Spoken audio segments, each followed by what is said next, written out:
tension here. I want to speak about many things today, but I think today we want to speak about St. Monica. Monica, of course, she's the patroness of mothers, and of course, we have a group here in the parish, Millions of Monicas, which is devoted to praying for children to come back to the faith, those who have left, and also just to pray for our children that they persevere in the faith as well. And we see the reason for that being, of course, St. Monica prayed for 30 years for her son to come back home. Her son, of course, became the great St. Augustine, whose feast is tomorrow. We'll talk about him tomorrow. But what's often forgotten about St. Monica is that she not only converted her son, she also converted her husband, which perhaps was the greater miracle. Because her husband was a scalawag. That's the nicest way of putting it. He was a drunkard, and he was an adulterer, and she knew it. It was very much in the open. He was not repentant, and yet she prayed for him, forgave him, and we're like, why do you stay with him, right? Why do you do this? Why? Well, we see very clearly that it bore fruit. And it's a mystery in her life. We see this, that all of her friend group, the other women around, they were treated very poorly by their husbands as well. It was not unusual in North Africa that the men were unfaithful, right? They were pagan, and Monica converted, of course became Christian, right? And she decided not to leave her husband. She decided to try and work on him. And she did for 30 years. And what was really remarkable is you saw that it bore fruit, and this was in fact the will of God, because a lot of people are like, oh, should I stay in a bad situation?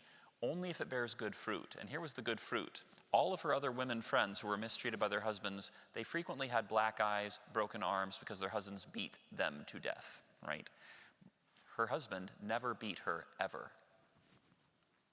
Because of her angelic kindness and her forgiveness and just the God's grace around it, it was very clear that in fact it was bearing fruit in her husband. Although he was mean and scurrilous with other people, he was never so with her. Interesting. Very odd. And at the end of his life, he was dying, and she was caring for him as he was dying.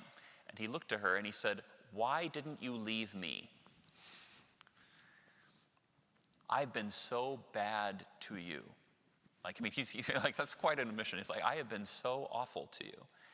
And she said, because my Lord forgave me, and I choose to forgive you. And he says, I want to know who your Lord is. And so he became Catholic on his deathbed. Right, so that was one of the great miracles of Monica's life. But we see, of course, her son Augustine, when he left home, he joined the Manichaean heresy. He was a very bright kid. He, was going with all the fads of the day, and she chased him around. And she tried to get him to come back. She cried and she wept, and she visited St. Ambrose, of course, great doctor of the church. And she visited him asking, he was the Archbishop of Milan, and she asked, what can I do? How can I persevere in this when he just seems so lost? And Ambrose, he said to her famously, no son of so many tears will ever be lost.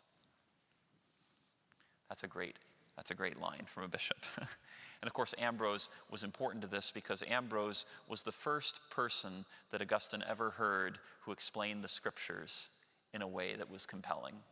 Right? So we see both of those things were necessary. The love of a mother and her prayers, but then also the intellectual piece to remove any of the obstacles that Augustine had to believe. Right? They're both necessary. Once she obtained the conversion of her son Augustine, they of course were conversing one day, as Augustine says in his Confessions, and she says, I don't know why I'm still here.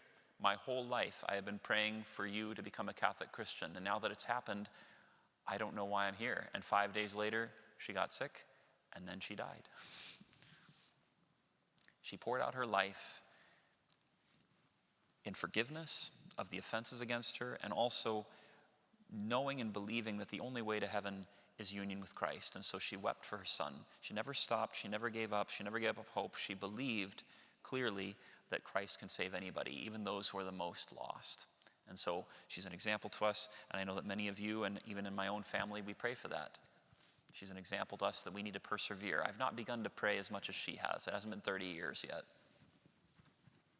Right? So we have hope, and we pray, and that the Lord loves your family members more than you do.